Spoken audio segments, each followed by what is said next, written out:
Trump Musk പോര് രൂക്ഷമാവുകയാണ്. US president Donald ട്രംപിനെ impeach ചെയ്യണമെന്ന സമൂഹ മാധ്യമ പോസ്റ്റിനോട് യെസ് പറഞ്ഞ് എലോൺ മസ്ക്. ട്രംപിന്റെ താരിഫ് നയം സാമ്പത്തിക മാന്ദ്യത്തിലേക്ക് നയിക്കും എന്നും വിമർശനം. ജെഫ്രി എപ്സ്റ്റീന്റെ ലൈംഗികാരോപണ കേസ് ഫയലിൽ ട്രംപിന്റെ പേരുണ്ടെന്നും ഇലോൺ മസ്ക് വെളിപ്പെടുത്തി. മസ്കിൽ താൻ നിരാശനാണ് എന്നാണ് ട്രംപിന്റെ പ്രതികരണം. അമേരിക്കയിലെ ന്യൂ ജേഴ്സിയിൽ നിന്ന് മധു കൊട്ടാരക്കര നമുക്കൊപ്പം ചേരുന്നുണ്ട്. ഗുഡ് മോർണിംഗ് മധു. അവിടെ ഗുഡ് ഈവനിങ് ആണെന്ന് അറിയാം.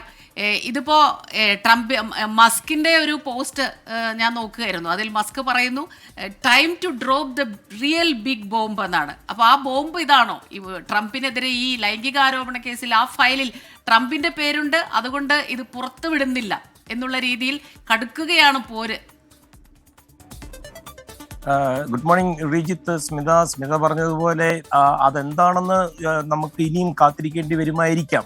കാരണം അത്രമേൽ ലോകം തന്നെ ശ്രദ്ധിച്ച ഒരു വലിയൊരു സൗഹൃദമാണ് ഇപ്പൊ ഉരുകി ഒലിച്ച് തെരുവിൽ പരസ്പരം തല്ലുകൂടുന്ന ഒരു നിലയിലേക്ക് വന്നിരിക്കുന്നത്. മസ്കിന്റെ ഇലക്ട്രിക് വാഹനങ്ങൾ ഒഴിവാക്കിയുള്ള തന്റെ ഡൊമസ്റ്റിക് പോളിസി ബില്ലാണ് മസ്കിനെ ഇപ്പോൾ പ്രകോപിതനാക്കിയതെന്നാണ് ട്രംപ് പറയുന്നത്. എന്നാൽ ഈ ബില്ല് ഇതുവരെയും തന്നെ കാണിച്ചിട്ടില്ലെന്നും ഒറ്റ രാത്രി കൊണ്ട് US കോൺഗ്രസിലെ ഒരാൾക്ക് പോലും വായിക്കുവാനുള്ള സമയം പോലും നൽകാതെ ട്രംപ് അവതരിപ്പിക്കുകയായിരുന്നു എന്നാണ് മസ്ക് ഇതിനോട് പ്രതികരിച്ചത്. അമേരിക്കയിലെ മധ്യവർഗക്കാർക്കായിട്ട് ഒരു പുതിയ രാഷ്ട്രീയ പാർട്ടിക്ക് സമയമായെന്നും ചോദിച്ചുകൊണ്ട് സമൂഹ മാധ്യമമായ എക്സിൽ ഒരു പോളും മസ്ക് തുടങ്ങി വെച്ചിട്ടുണ്ട്. മസ്കിനോട് താൻ ഒഴിഞ്ഞു പോകാൻ ആവശ്യപ്പെട്ടതായി ട്രംപ് പറഞ്ഞു. ഇലക്ട്രിക് വാഹനങ്ങൾ നിർബന്ധിതമാക്കണമെന്ന മസ്കിന്റെ ആവശ്യത്തിന് താൻ വഴങ്ങിക്കൊടുത്തിട്ടില്ല എന്നാണ് ട്രംപ് പറയുന്നത്. ബജറ്റിൽ ബില്യൺസ് സേവ് ചെയ്യുവാൻ മസ്കിന്റെ ഈ ഗവൺമെന്റ് സബ്സിഡികളും കോൺട്രാക്റ്റുകളും റദ്ദാക്കുകയാണെങ്കിൽ അങ്ങനെ അമേരിക്കയ്ക്ക് ലാഭമുണ്ടാക്കാൻ സാധിക്കുമെന്നാണ് ട്രംപ് പറയുന്നത്. മുൻ പ്രസിഡന്റ് ജോ ബൈഡൻ എന്തുകൊണ്ട് ഇത് ചെയ്തില്ല എന്ന് തന്നെ അത്ഭുതപ്പെടുത്തുന്നെന്നും പറഞ്ഞു. അതേസമയം ഗവൺമെന്റ് കോൺട്രാക്ട് റദ്ദാക്കുകയാണെന്ന് പറഞ്ഞ സ്ഥിതിക്ക് സ്പേസ് എക്സിന്റെ dragon space craft project decommission ചെയ്യുവാനുള്ള നടപടികൾ ആരംഭിക്കുകയാണെന്ന് മസ്ക് പറയുകയുണ്ടായി. അതുപോലെ നേരത്തെ റീജിത്ത് സൂചിപ്പിച്ചതുപോലെ ഈ വർഷം രണ്ടാം പാദത്തിൽ രാജ്യം വലിയ സാമ്പത്തിക മാന്ദ്യത്തിലേക്ക് കടക്കും. ഡൊണാൾഡ് ട്രംപിന്റെ താരിഫാണ് ഇതിന് കാരണമെന്ന് മസ്ക് കുറ്റപ്പെടുത്തി. അതുപോലെ US പ്രസിഡന്റായ ഡൊണാൾഡ് ട്രംപിനെ ഇംപീച്ച് ചെയ്യണമെന്നും മസ്ക് പറയുന്നു.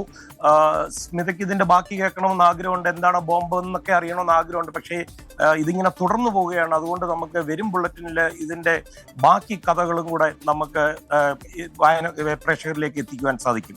കൊട്ടാരക്കര വലിയ സൗഹൃദമായിരുന്നു ഇരുവരും തമ്മിൽ ഉണ്ടായിരുന്നത്. അത് നമ്മൾ കണ്ടതാണ്. പക്ഷേ ഇപ്പോൾ വലിയ പിണക്കത്തിലേക്കും തർക്കത്തിലേക്കും ഒക്കെ കാര്യങ്ങൾ പോകുന്നു. താൻ നിരാശനാണ്.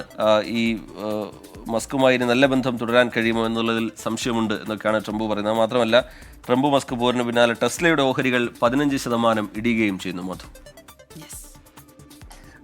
റീജിത്ത്, ടെസ്ലയുടെ ഓഹരിക്ക് കഴിഞ്ഞ കുറച്ച് മാസങ്ങളായിട്ട് തന്നെ വലിയ ഇടിവുണ്ടായിരുന്നു. തന്നെയുമല്ല മസ്ക് വലിയ തോതിൽ ആൾക്കാരുടെ വെറുപ്പ് ഉണ്ടാക്കിയെടുക്കുകയും ചെയ്തു. ഡിപ്പാർട്ട്മെന്റ് ഓഫ് ഗവൺമെന്റ് എഫിഷ്യൻസി എന്ന ആ ഒരു പ്രസ്ഥാനത്തിന്റെ തലപ്പത്ത് വന്നത് വഴി.